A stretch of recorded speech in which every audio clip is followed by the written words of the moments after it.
Já deu 5 minutos de atraso parlamentar. Então,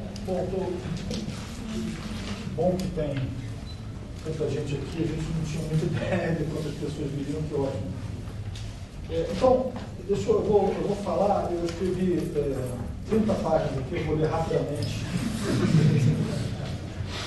Bom, então, quer dizer, essa ideia aqui da gente organizar o colóquio do IME veio quer dizer, uma coisa que o colóquio do MAP é algo que acontece há muitos anos, desde antes de eu chegar aqui em 2002, 2003. Eu não sei bem quando começou, mas quer dizer, foi um segmento de um seminário do Alexandre Rome da Joyce de modelagem numérica. Em algum momento, acho que o seminário deu uma meia trava por causa do financiamento, sei lá, e aí parece que surgiu essa ideia de fazer um colóquio do MAP, que durou esses anos todos, né, 15, 20 anos, não sei se bom. Mas de toda forma, durou e durante muito tempo. O início, acho que quem carregou a tocha foi o Clodoaldo, mas depois o Alexandre Roma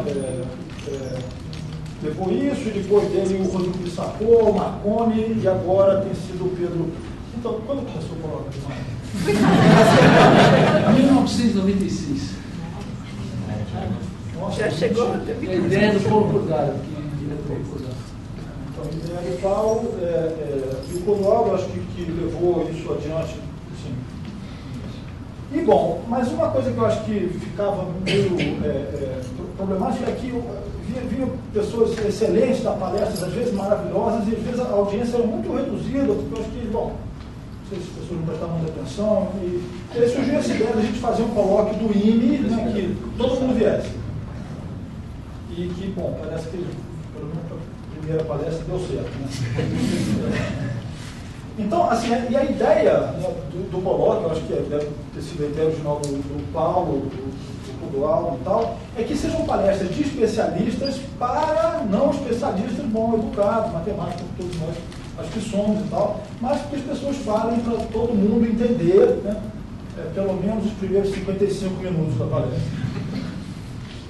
Então, quer dizer, a gente vai então o que a gente vai tentar fazer é que esse colóquio aconteça às sextas-feiras, bom, pelo menos por enquanto é esse horário, que aconteça algumas sextas-feiras. Então esse primeiro semestre que está acontecendo vai ter 3 palestras. Eu vou escrever aqui quais são as próximas, uma no dia 18 desse outubro, não sei se é esse mesmo ou outro, e outra em novembro.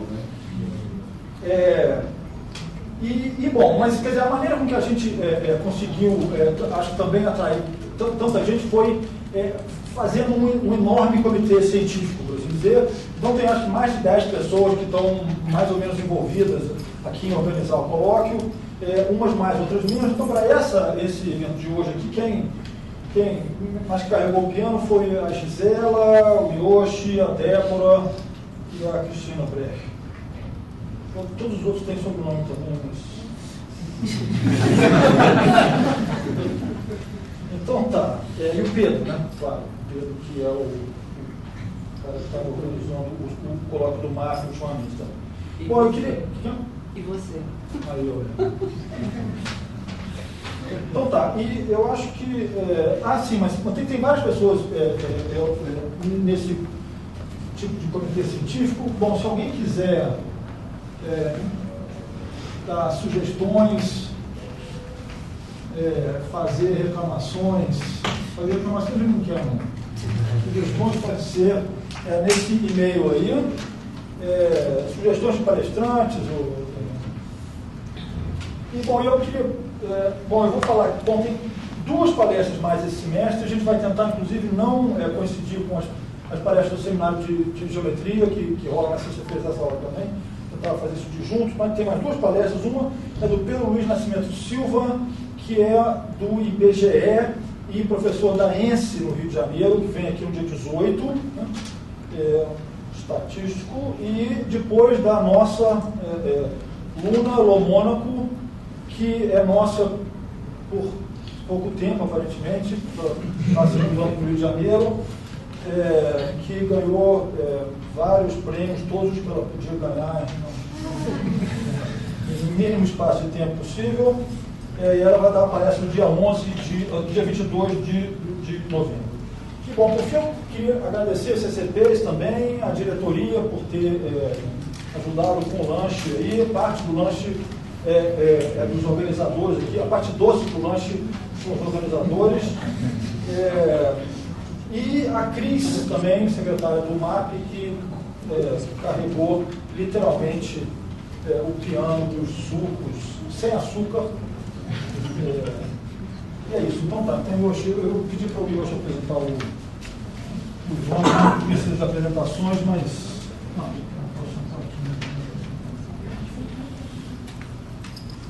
Então, o primeiro palestrante do novo colóquio do IME é uma das estrelas mais brilhantes do nosso instituto, o professor Ivan Sheslakov.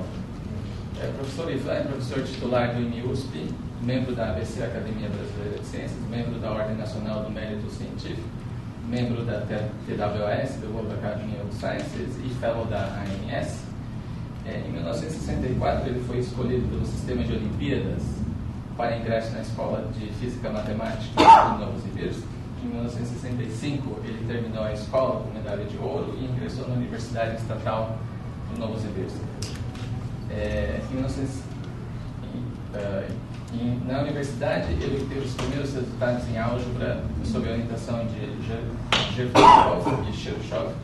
Sua dissertação de mestrado sobre umas classes de anéis de Jordan não comutativos recebeu as medalhas do Ministério de Educação Superior e da Academia de Ciências da União Soviética. Em 1970, ele entrou como pesquisador estagiário no Instituto de Matemática Sobolev, em Novosibirsk.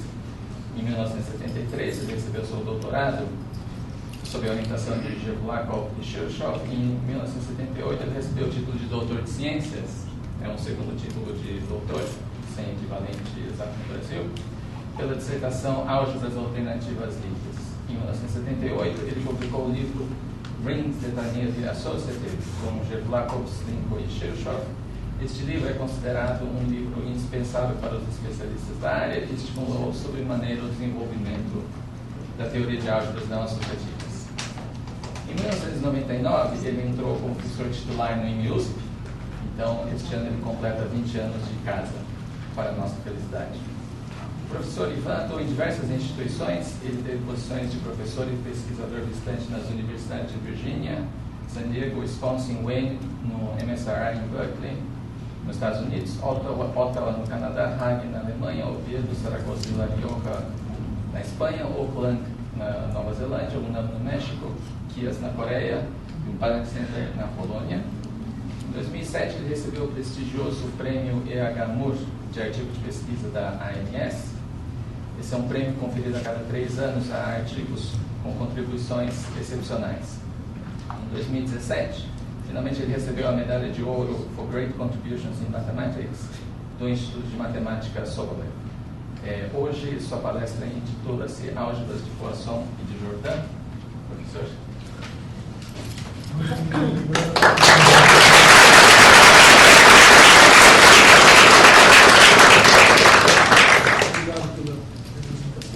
Naturalmente, o senhor tem mais tempo.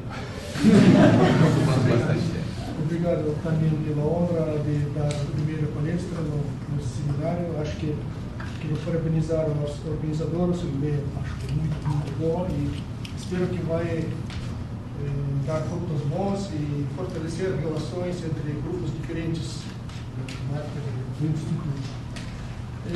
Quando eu me convidaram para dar palestra, pensei um pouco sobre o tema.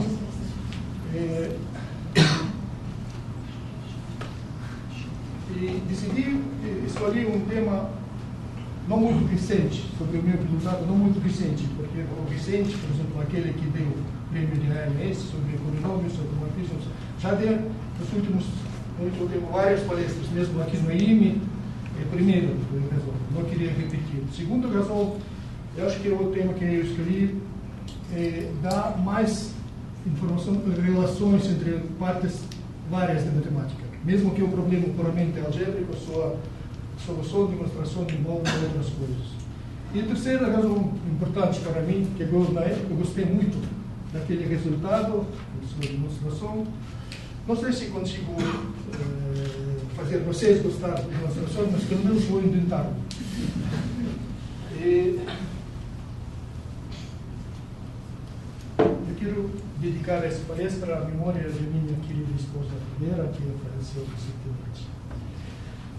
Bom, eu vou começar, então vamos. As protagonistas principais da minha palestra serão duas classes de álgebra, as álgebras de Poisson e álgebras de Jordan. Para aqueles que não sabem o que é álgebra, álgebra não é só uma parte grande de matemática, mas também dentro da álgebra é um objeto bem concreto, como um grupo, como um anel. É um anel que também, ao mesmo tempo, é espaço vetorial sobre um corpo. E essas estruturas são compatíveis, quer dizer, se tem um escalar, tem dois vetores, então é a mesma coisa que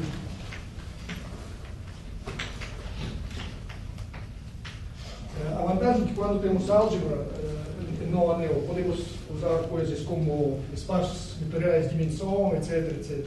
Então, o exemplo típico da álgebra, por exemplo, a álgebra de matrizes, eu vou considerar a álgebra sobre um corpo F, de característica distinta de dois. Bom, você pode pensar que corpos de reais ou complexos, esses não é aqueles que... Então, exemplos da álgebra seriam como matrizes, por exemplo, de ordem F, de ordem N sobre F. Ou outro exemplo, se considerarmos F3, espaço com estrutura de espaço vetorial e com um produto vetorial de dois vetores. É uma álgebra que já não é associativa, a multiplicação não é associativa. Aqui temos anticomutativo e tem a famosa identidade de Jacob. Não temos verdade, mas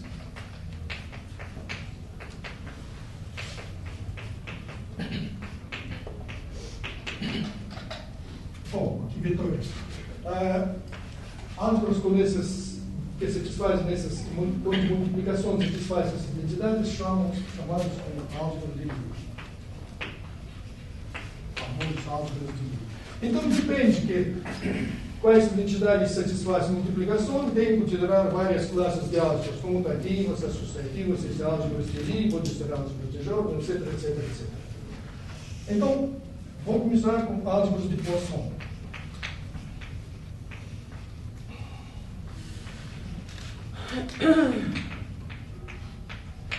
Essa álgebra tem a espaço vetorial tem duas multiplicações. Um ponto, digamos, e um colchete. Duas multiplicações. Seguinte, se considerarmos só multiplicação ponto, é uma álgebra associativa e comutativa. Como polinômios, por exemplo. Se considerarmos esse espaço com colchetes, é uma álgebra de Lie. Quer dizer, colchete satisfaz essas duas operações. E essas duas operações não são independentes. Eles estão relacionados com a famosa identidade de Leibniz. Se considerarmos aqui, esse colchete age como derivação sobre isso.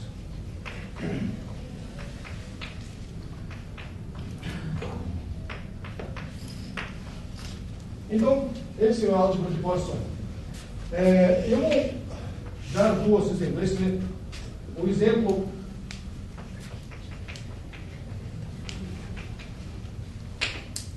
o primeiro exemplo que eu vou denotar que é a álgebra de Poisson clássica. Eu vou denotar sobre polinômios em dois N variáveis.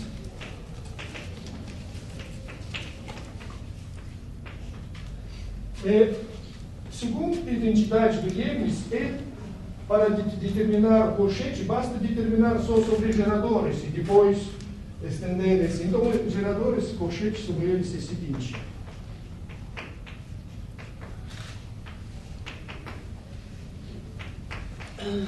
Esses são zeros e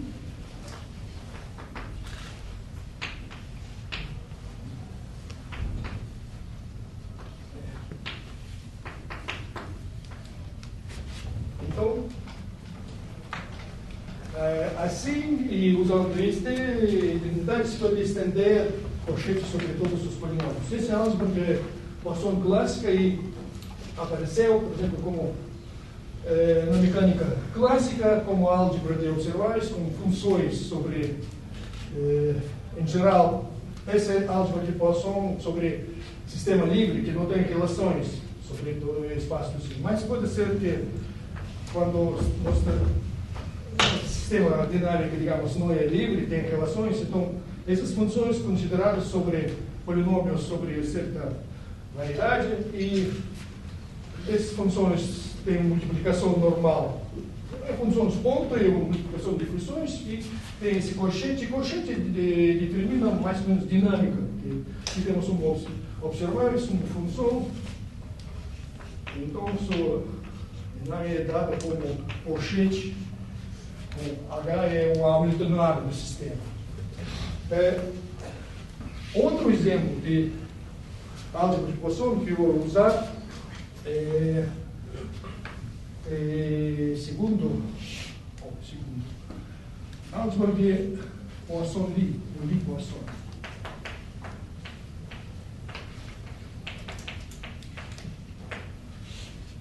Seja L uma álgebra de Lie, com uma base e isso, finito ou infinito. Então vou considerar a álgebra simétrica de L. Se pode considerar simplesmente como álgebra de polinômios, sobre onde ismos são variáveis. Pode considerar álgebra de simplesmente polinômios sobre a base. E vou determinar, então a álgebra de polinômios sobre a base, multiplicação, ponto, está determinado como polinômios. E como definir colchete? Para elementos de base, definimos como multiplicação, esse é o produto em N. Ele é álgebra, ele tem um produto, então para geradores assim, e depois podemos estender de novo usando identidade do Leibniz para todos os polinômios. Esse exemplo, de fato, foi conhecido, talvez não diretamente, no trabalho do Lie, mas mais conhecido como colchete de Kirillov-Constant. Então, é a álgebra de Poisson. Como eu falei, apareceram como observáveis na mecânica clássica. Tem outros exemplos, mas eu vou só precisar desses dois exemplos. Agora, vou puxar para a álgebra de Jordan.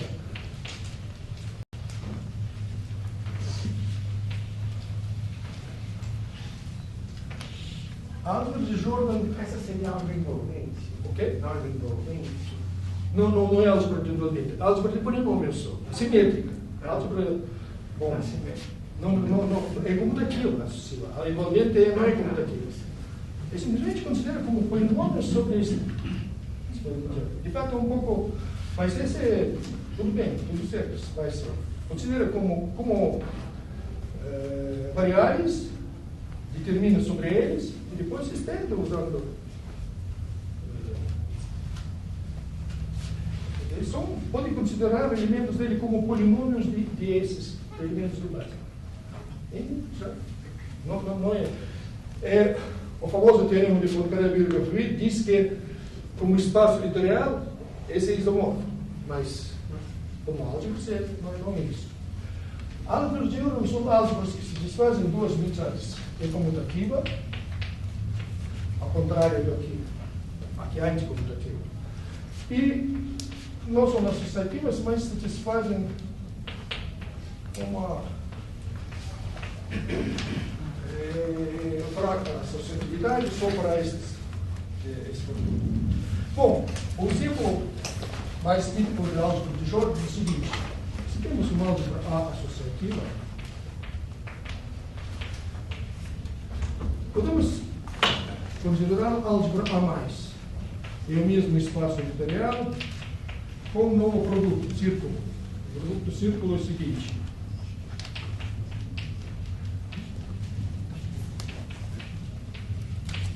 Então, o simples exercício é provar que esse produto satisfaz essas duas identidades. E também ele faz ver que não é associativo, em geral. Esse produto não é associativo, mas satisfaz essas duas identidades. Mesma coisa, se temos A associativo, podemos também fazer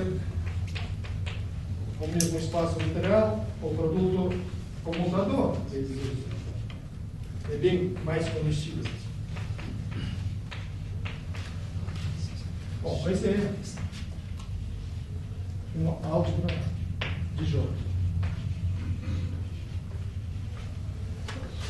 E esse é bem conhecido, que neste caso vamos ter uma álgebra de Lie. Relativamente conchete, a álgebra de Lie. Bom, aqui seria talvez natural considerar AB mais BA, mas coloco na metade porque com metade vamos ter que A mais A vai ser A quadrado, e potências de elementos vai ser mesmos em A e nesta álgebra, por isso eu coloco na metade. Mas de fato a álgebra é isomórfica, esse coeficiente só para mais conveniente. Então, mas no caso de álgebras de Lie, esse exemplo, no certo sentido, é bastante universal, porque o famoso teorema de Poincaré-Virchow diz que para qualquer álgebra de Lie L, existe A associativa, tal que L pode ser inversa na álgebra A minus. No caso de álgebras de Jordan, não é assim. Logo vamos ver que existem álgebras de Jordan que não podem ser obtidas como subálgebras deste. Então, portanto, existe o conceito importante J, álgebra de J. Álgebra de J. Se chama especial se existe A associativa, tal que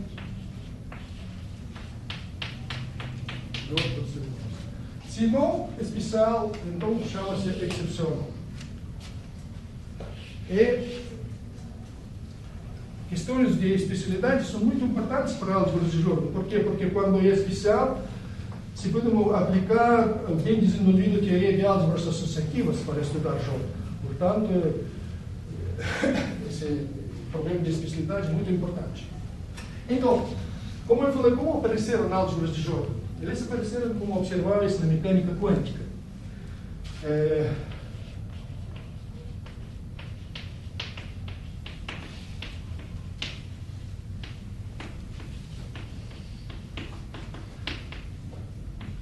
Observáveis na mecânica quântica são operadores hermitianos no espaço de Hilbert.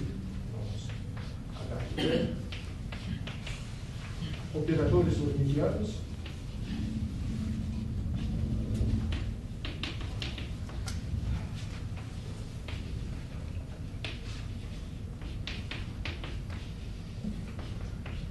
E, considerando um espaço sobre R,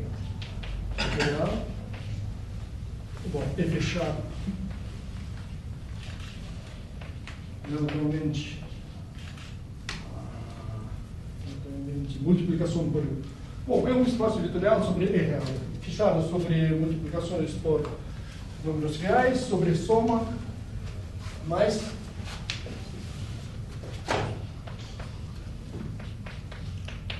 espaço vetorial,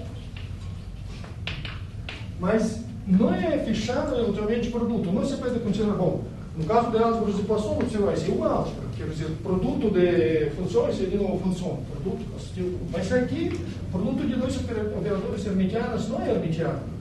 É hermitiano sim, somente sim, quando esses operadores comutam, ou, como disseram físicos, neste caso, são observáveis simultaneamente. Então, o produto de dois observáveis é uma coisa invisível, não é observável. A ideia de Jordan, ele sugeriu considerar a observação exatamente isso. Se A e B são hermitianos, ou não é, digamos, tudo bem. Então, o seu produto simétrico é também hermitiano. O produto normal não é hermitiano, mas este, quando A e B são hermitianos, o seu produto simétrico é hermitiano. Então, ele considerar esse H de B como álgebra relativamente desse produto. Porque eles, de fato, a ideia já tinham formalismo matricial da mecânica quântica. Tudo isso foi atividade na solução do sexto problema de Hilbert, famoso, que dá tratamento matemático de axiomas física. Eles dedicaram ele e outros dar axiomas de mecânica quântica. Já existia um formalismo matricial, mas a ideia dele foi procurar este sistema, o álgebra que apareceu, e encontrar alguns, talvez, bom, primeiro de encontrar alguns axiomas ou leis que verificam neste, e logo procurar estudar esses sistemas abstratos e talvez procurar alguns novos modelos que podem modelos para mecânica quântica. Ao estudar, ele observou que achou essas duas identidades, que eles satisfazem isso. A segunda identidade, por certo, chamada identidade de Jordan. E logo começou a estudar esses sistemas abstratos, mas ele não fez isso sozinho, aplicou dois gigantes, como John von Neumann e Eugene Wigner, e um trabalho de fato, o Jordan também é um dos estudadores de mecânica quântica, e ele não recebeu o prêmio Nobel só por causa de suas preferências políticas. Ele foi nazista, infelizmente. E depois de guerra, não bateu. Mas Eugene Wigner foi também, recebeu o Nobel, não por outras coisas, mas então, vamos falar de Jordan. John von Neumann e Eugene Wigner. Por certo, dois húngaros, presidentes húngaros. Então, eles escreveram um trabalho que se chamava Algebraic Foundation of Quantum Mechanics. E, em particular, eles procuraram sistemas novos. Bom, os sistemas ou álgebras é como encontrar álgebras simples que correspondem a sistemas indecomponíveis, digamos. Simples são como tijolos dos quais, átomos dos quais todos os outros estão formando. Então, eles provaram, de fato, o resultado deles não foi. Então, cada álgebra. Bom, álgebra eu vou chamar álgebra de Jordan. Eles não chamaram assim, mas.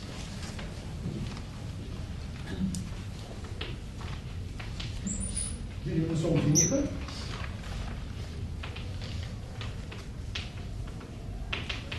Sobre F. Tem especial. Bom. Ou isomorfa a álgebra, vou lembrar, H de O3. O que significa?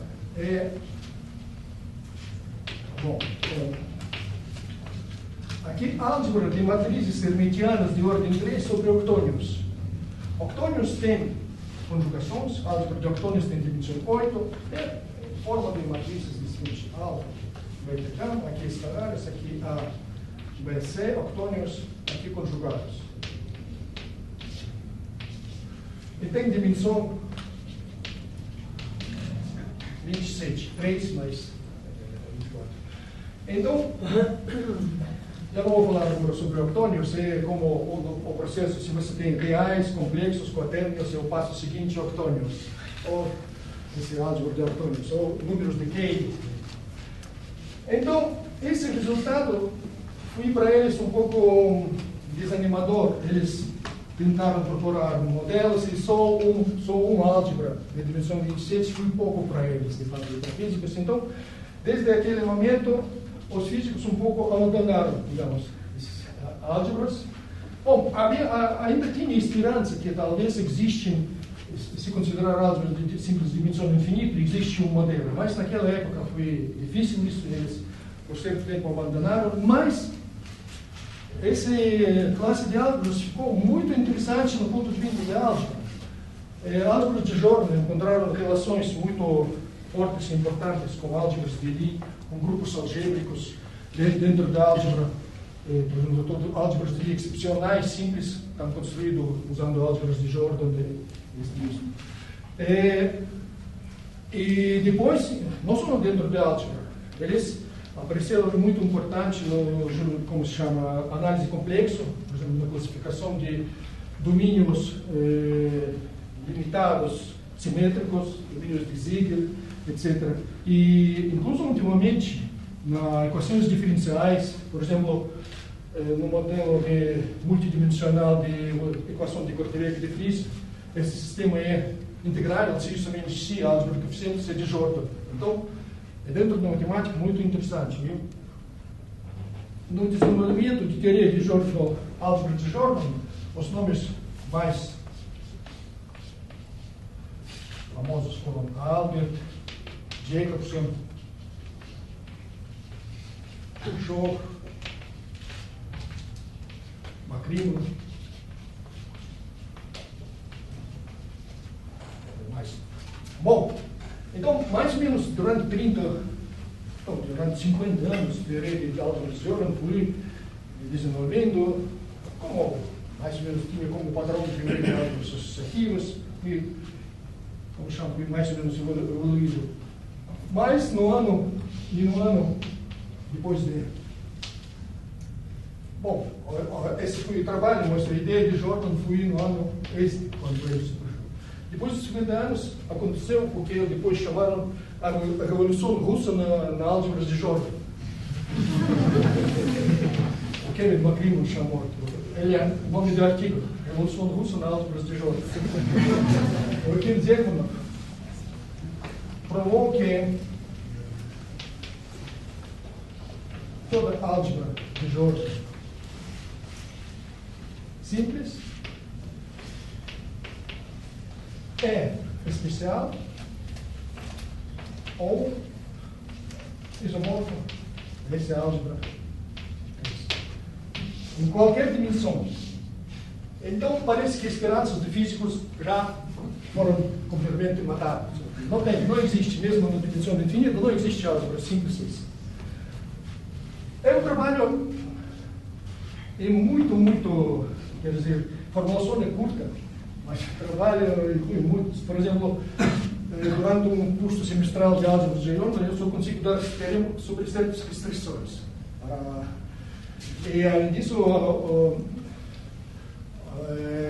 os métodos que ele desenvolveu aqui, logo ele usou para resolver o problema de design de grupos e ganhar a medalha de Fields.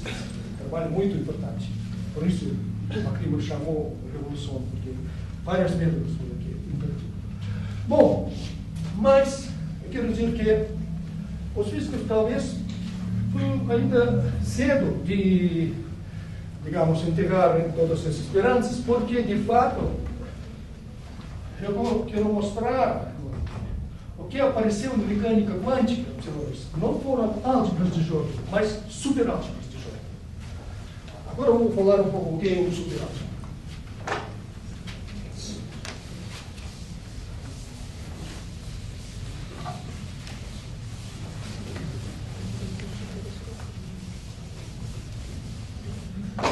Uma superálgebra, em geral, é uma álgebra chamada Z2 graduada. Ele é soma direta de dois subespaços. Esses subespaços obedecem as seguintes regras de multiplicação.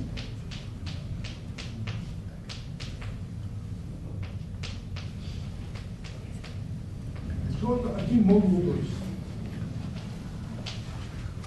Quer dizer, A0 é uma subálgebra e essa parte, A0 eu costumo chamar a parte par de superálgebra A primeiro parte ímpar.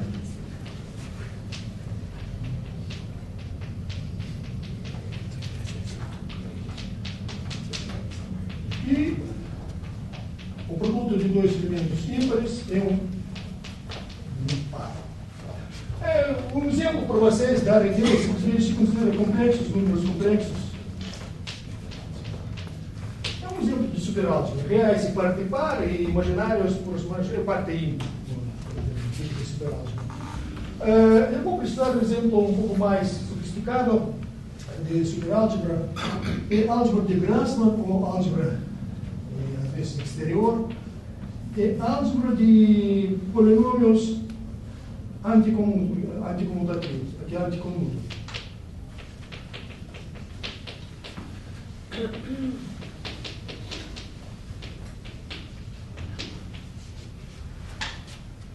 Bom, talvez acostumam usar outras notações, letras gregas, talvez. Sim. Para dar distinção de variáveis de conuto. Bom, essa álgebra tem uma base formada pelos produtos como além de 1,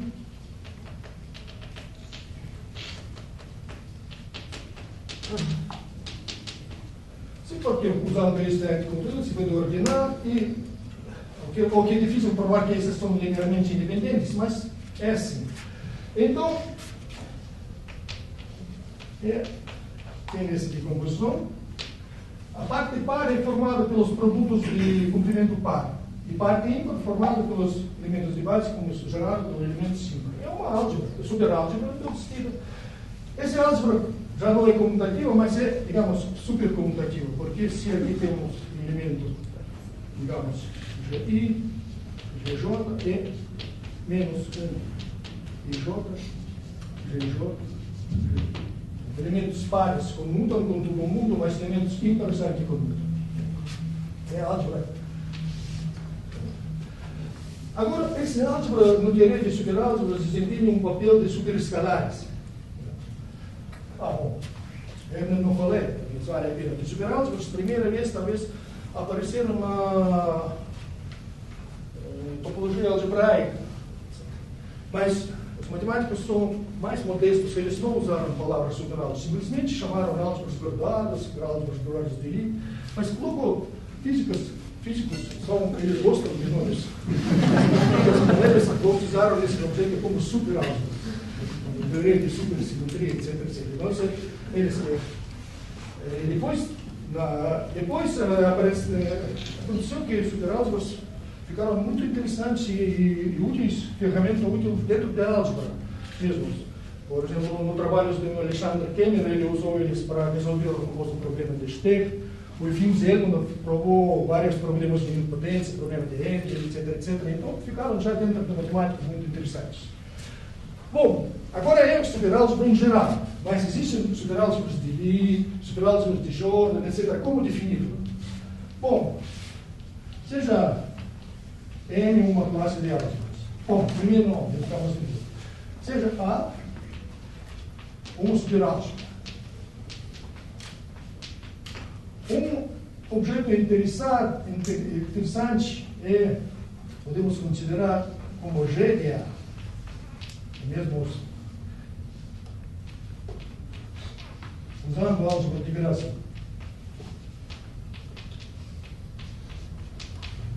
Esse chama-se envolvente de Grassmann.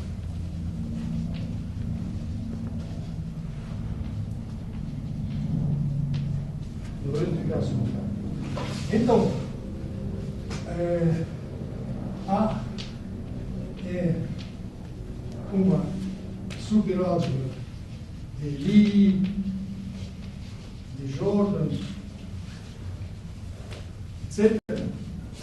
Se a sua envolvente de Grassmann é uma álgebra de Lie, de Jordan,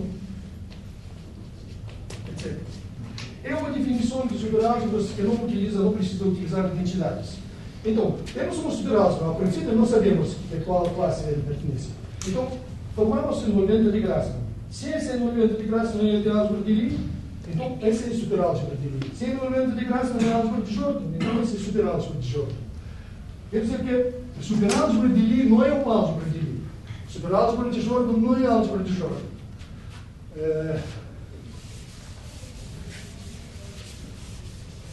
Por exemplo, se temos superálgebra de Jordan, aqui, só a parte par é uma álgebra de Jordan. E J1 é um biólogo de Jordan sobre J2. Mas tem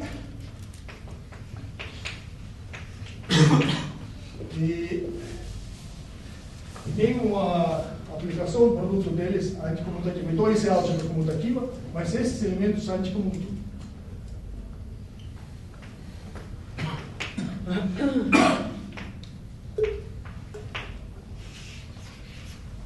Mesmo no caso da álgebra de Lie, superálgebra de Lie, elementos ímpares comutam. Então, esse é como aqui, essa álgebra de Grassmann é supercomutativa, e elementos aqui ímpares anticomutam. Mesmo aqui, elementos ímpares anticomutam, quando a álgebra ordenal comutativa. Bom, um exemplo, por exemplo, se uma álgebra A pertence a uma classe M, então, se consideramos, estendemos escalares até superescalares, esse produto tensorial já tem C2 graduação. Então, já é uma M superálgebra. Então, se temos uma álgebra, e estendemos escalares de superescalares. Esse par ímpar já será uma M superálgebra. Então, esse processo, no certo sentido, é a extensão de um processo natural. Quando nós estendemos, se passamos de reais a complexos, estendemos coeficientes. Temos mais possibilidades. Aqui também, pareceu que se estendemos de superescalares, acrescentamos, digamos, a parte para a nossa álgebra, algo como raiz quadrática dessa álgebra. Esse pode considerar como espécie de raiz quadrática do J0. E temos mais possibilidades. Alguns, por exemplo, um elemento operador que tem mais de um pressunes usando partes ímpares, etc, etc, etc. Mas tudo bem. Eu falei que a observáveis de mecânica quântica formam uma superálgebra de Jordan. Por quê?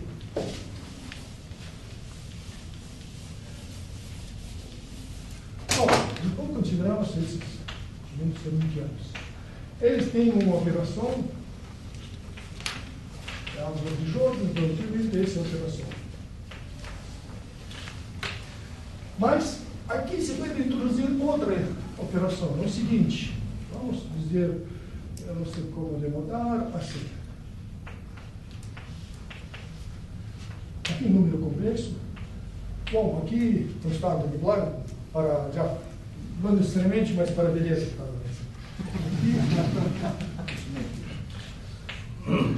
Então, este para dois operadores hermitianos, esse operador é anti-hermitiano. Mas quando multiplicamos por número i, vai ser hermitiano. Então, esse de novo. Então, H de B é fechado. Eventualmente, esse é uma álgebra de Jordan. E, eventualmente, esta operação é uma álgebra de Lie. Porque, praticamente, é comutador. É álgebra de Lie, se pode verificar. E eles estão relacionados, parecidos como a identidade de Leibniz, que verifica.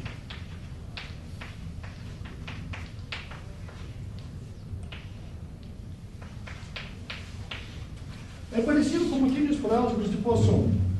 A mesma coisa temos para a álgebra de Poisson, por exemplo, é clássica.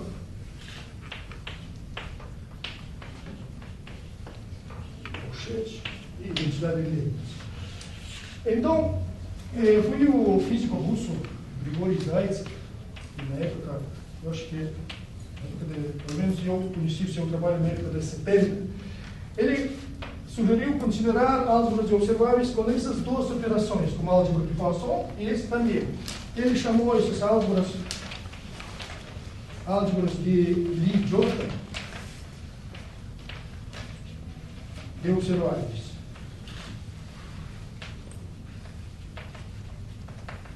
Álgebras de Lie-Jota de observáveis. Na época, quando ele diz isso, ainda não, o conceito de superálgebra não foi bem conhecido, mas de fato nós temos superálgebras. Como? Superálgebras de mecânica quântica e superálgebras de mecânica clássica. Consideramos J de H, é H, mas, bom, aqui H compacto. E introduzimos para A o B de H, multiplicação aqui. Para dois elementos de H é como I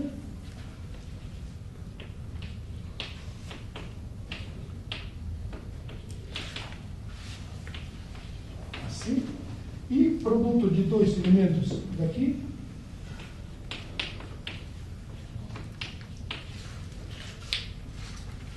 então, que é interessante, que J de H é uma superálgebra de Jordan.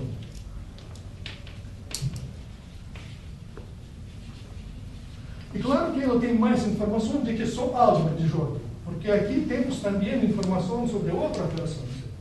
Mesma coisa, podemos para mecânica, para álgebra de Poisson clássica, fazer a mesma coisa. Bom,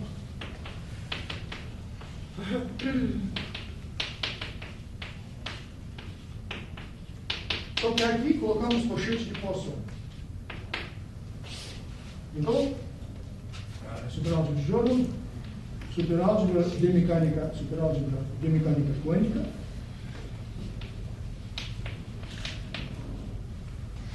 Aqui, J de P, superálgebra de mecânica clássica.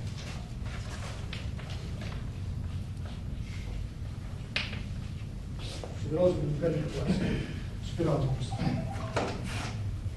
Bom, de fato, esse superálgebra de mecânica clássica, essa construção para álgebra de Poisson foi generalizada, considerou o Isai Cantor. Ele, de fato, não só para clássicas, ele introduziu fundador, digamos, de álgebras de Poisson para superálgebras de Jordan. Se temos J de P, bom, uma álgebra de Poisson, J de P. Exatamente com este. Não importa, Poisson clássicos, simplesmente usando esta operação. E desta maneira, bom, ele produziu alguns exemplos interessantes. Mas tudo bem, voltando aqui. Então, como eu falei, como é mais natural considerar como superálgebra, naturalmente surgiu o problema. Classificar superálgebras de Jordan simples e procurar se entre eles existe um novo modelo, sobretudo de dimensão infinita. Procurar classificar superálgebras de Jordan de dimensão infinita simples. Bom, esse problema está em aberto até agora, só foram classificadas superálgebras de Jordan de dimensão finita. E lá aparecer só um novo objeto excepcional, superálgebra de Katz de dimensão 10. Então é pouco ainda. Mas para a dimensão infinita o problema ainda está em aberto. Vários exemplos de superálgebras simples de dimensão infinita produziu Cantor mesmo, usando esse funtor. Mas esses álgebras todos são relacionados com álgebras de Poisson clássica. Em particular, esse álgebra de Poisson clássica é simples, superálgebra. Então a primeira pergunta surgiu: é especial? Porque o mundo procurava, queria achar algo excepcionais, não excepcional. E foi resultado um pouco desanimador, o Kevin McCrimmon.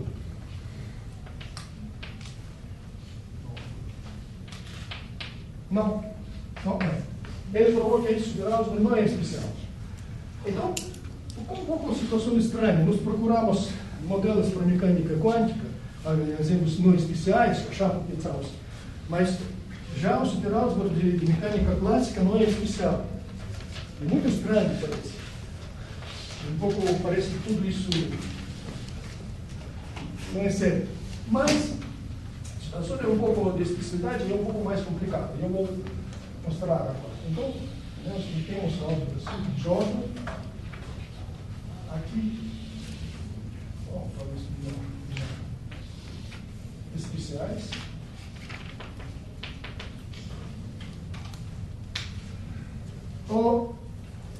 Foi bem conhecido que a classe de álgebras especiais não é deixado relativamente as imagens homomórficas.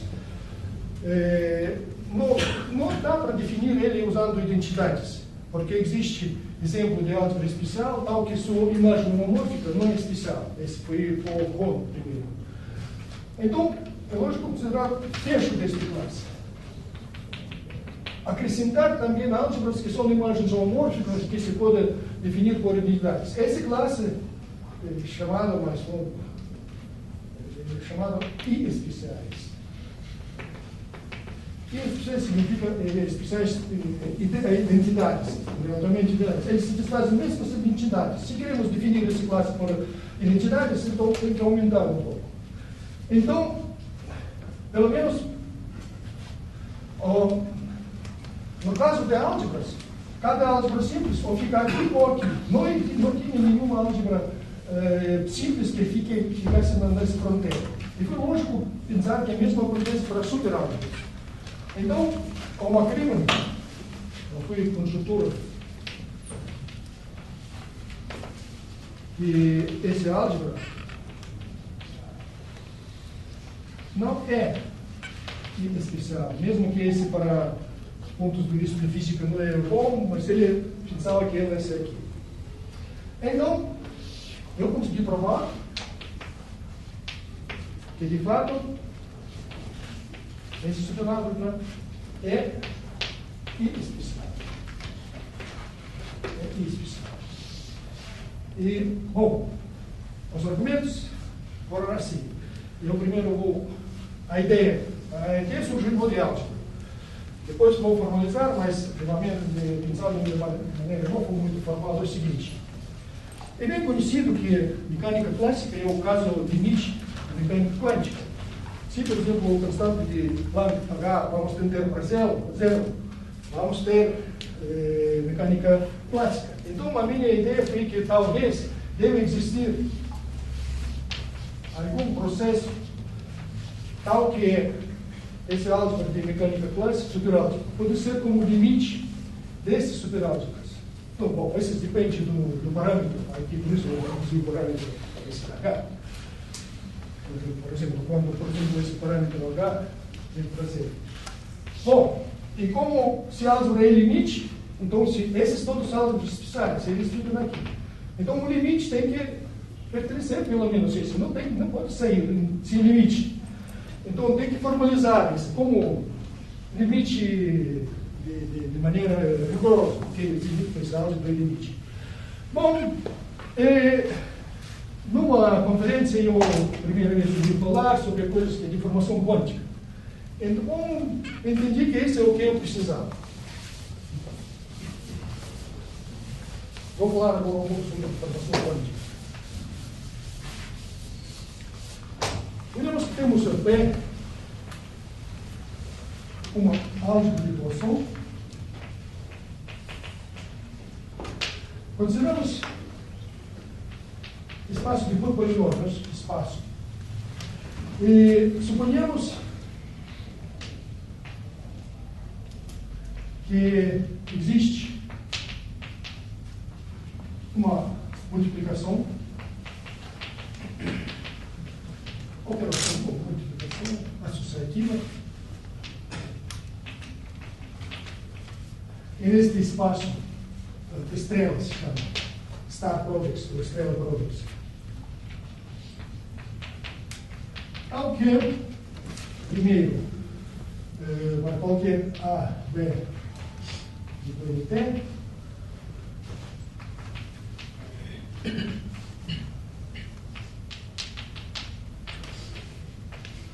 O produto dele se vai ser também um polinômio de T.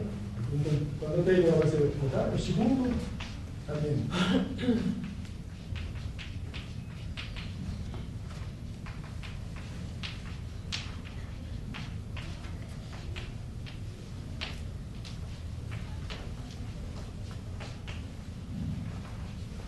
Aqui eu posso dizer, desde aqui, módulo T. Aqui não vou procurar. A e B pertencem a P, né? T? A P ou a extensão de P por polinômio? Aí, não. Depende de T. Bom, sim, obrigado. Sim. Basta por isso, porque T está no centro, não preciso ter sempre como. Sim, obrigado. Bom, esse chama-se, neste caso, dizem que P admite uma deformação quântica algébrica. Se considerarmos estes polinômios séries formais, nessa situação dizem que deformação quântica formal para séries formais, se considerar séries convergentes, então deformação quântica analítica, etc. Bom, se pode explicar algo como assim, o que é deformação quântica, como eu entendo. Em vez de considerar uma álgebra como um ponto isolado, nós metemos essa álgebra como uma curva. P aqui, multiplicações, depende do parâmetro T. Então, quando T tende para T igual a 0, temos nossa álgebra. Então, nossa álgebra como limite desses, também considerado como limite. E segunda condição, bom, através desse ponto pode ser várias curvas, mas esse determina como vetor tangente, algo assim. Esse como, você pode considerar que T pode ter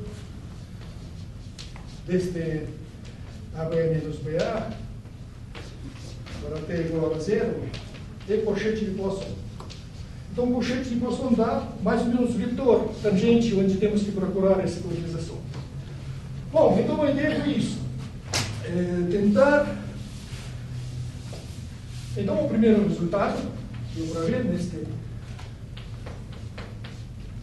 Que se P admite uma deformação quântica, então J de P é I especial.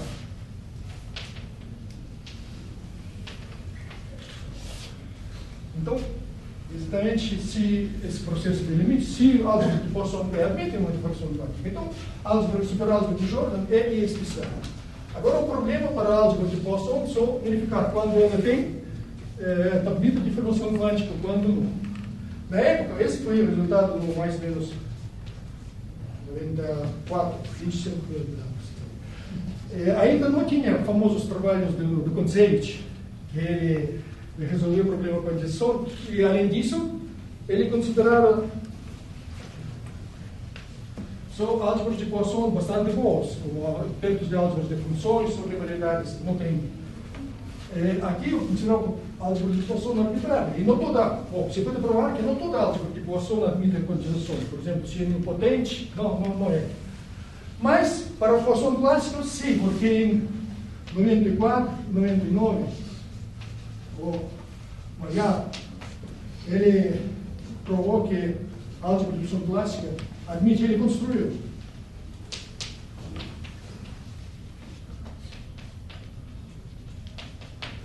O famoso estrela probável do Maillard. Então, pelo menos para a álgebra superálgebra de Poisson clássico, foi resolvido, que ele fica aqui. não tem contradição. Então tem que procurar justamente que estão excepcionais de verdade, que foram esses que saíram da mulher. Mas o mesmo Cantor produziu vários outros exemplos superálgebra de ordem simples, usando esse seu funtor, esse procedura. Então, o problema ficou aberto para outros álgebras de Poisson, não só para esse. E, como eu falei, não todos os álgebras de Poisson admitem deformação quântica. E, para resolver o problema para álgebras de Poisson arbitrários, usamos o seguinte argumentos. O funtor de Cantor é um funtor mesmo. Se temos, por exemplo, um morfismo de álgebras de Poisson,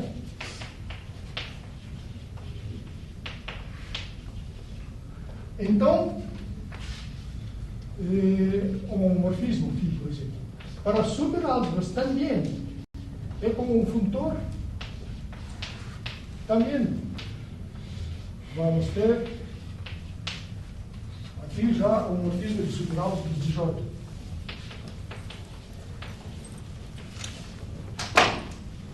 E se, por exemplo, este superálgebra é excepcional e especial, esse também será, porque esse classe é fechado já relativamente homomorfismos.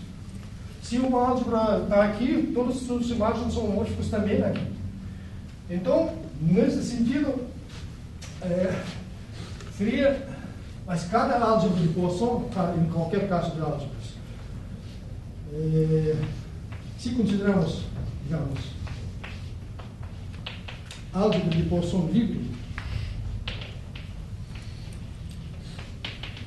em cada classe de álgebras existe álgebra livre. Então, qualquer P de Poisson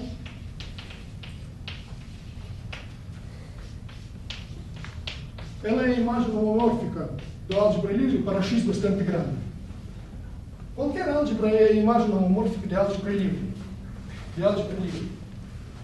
Então, portanto, usando isto, é suficiente resolver só que a álgebra de Poisson livre admite deformação quântica.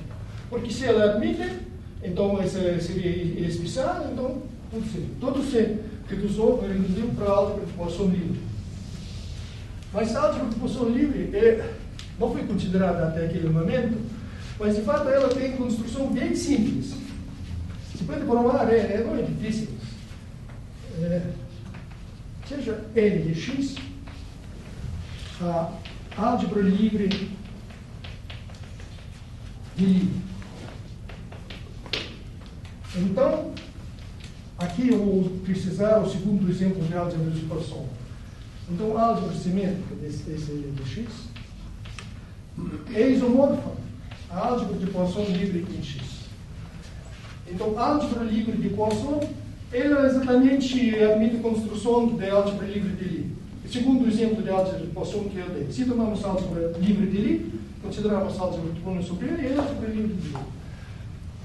E logo, então todo se reduziu para álgebras de Lie. Eu não vou falar sobre detalhes, mas eu provei que para qualquer álgebra, de fato para superálgebras, mas N, a álgebra de Poisson S de N admite uma deformação quântica.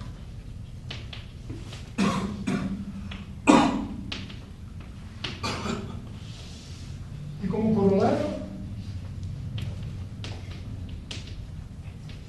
para qualquer álgebra de Poisson a superálgebra J de P é especial. Resolvendo aquele problema. Eu vou falar só um par de fato, esse de como provar esse um pouco, não é difícil, de fato. Então, temos a álgebra de Lie. Consideremos, estendemos escalares, consideremos esse como espaço material, polinômios, e definimos aqui, seja ele de T, esse espaço com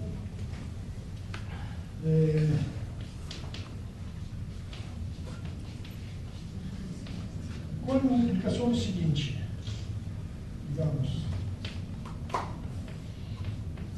é simplesmente T da B. Bom, A e B de P.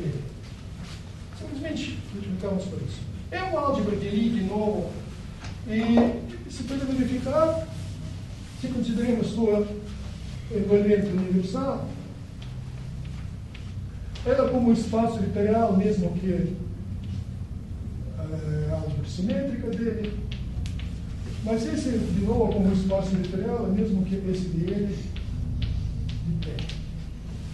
Então, se A e B pertencem a esse dele, a multiplicação que está é um produto em esse invariante universal, o DLF. Sabendo isso, é fácil verificar esse. Então, aqui dá informação daquele. Então, para todas as álgebras de Lie é sim, para a álgebra de Poisson livre é sim, então esse tem a solução do problema.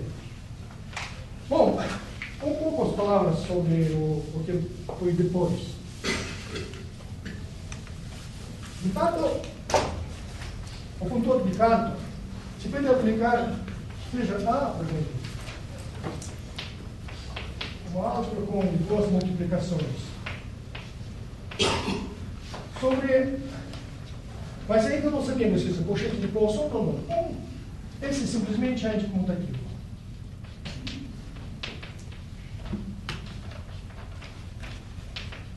Anticomutativo. Bom, desta maneira também podemos fazer mesmo, usando esse cochete em vez de Poisson. Podemos construir esse, será uma superálgebra.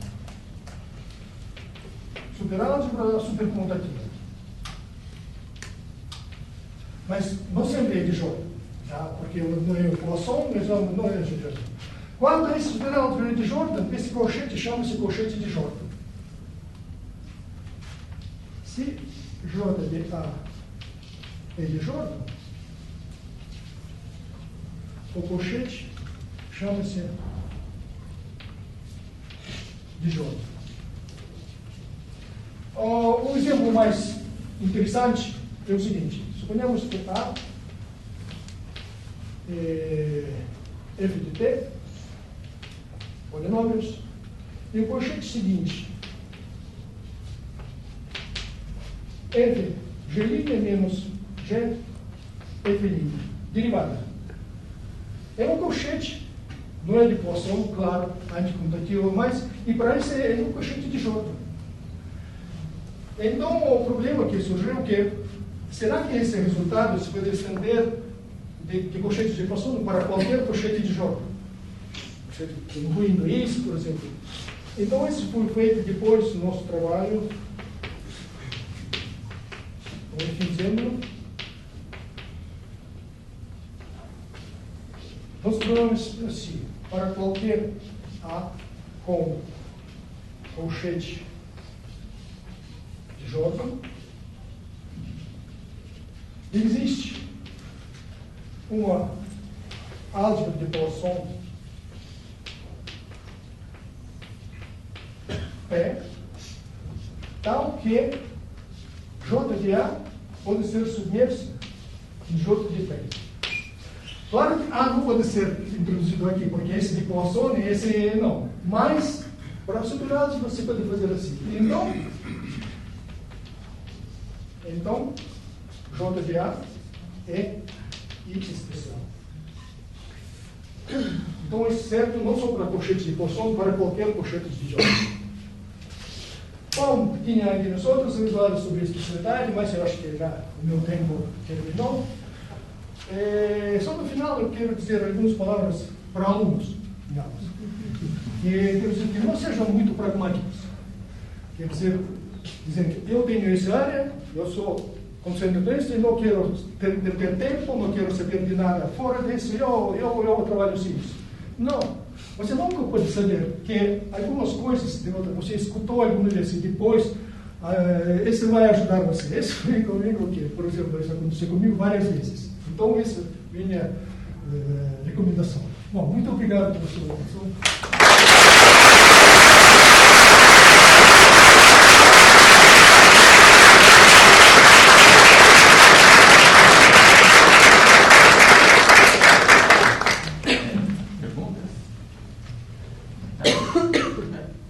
Existe algum entendimento de quais superálgebras de Jordan são imagens desse funtor introduzido pelo Cantor? Se esse funtor admite alguma disjunção? Ou, Não entendi. Qual? Você considera a imagem do funtor introduzido pelo Cantor das álgebras de Poisson para as superálgebras de Jordan? Você conhece que as superálgebras de Jordan são imagens de um objeto por esse funtor? Existe esse entendimento? Você toma qualquer álgebra de Poisson, considera JDSP, é imagem. Todas, porque qualquer álgebra de Poisson é imagem de álgebra de Poisson livre. E, portanto, qualquer superálgebra obtida disso também vai ser superálgebra. Estou falando superálgebras de Jordan, quando elas são imagens de algum objeto. Não entendi. Depois a gente conversa. Eu talvez não prestei atenção no final, que o problema fica em aberto, classificação de superálgebras de Jordan em dimensão simples e dimensão infinita. Esse problema até agora fica em aberto e não tem exemplos, de fato, de dimensão infinita a superálgebras de Jordan excepcionais. Esse, até agora, talvez existem alguns interessantes, mas esse vai ver. Pergunta? Ok, se não tiver perguntas, professor, muito obrigado.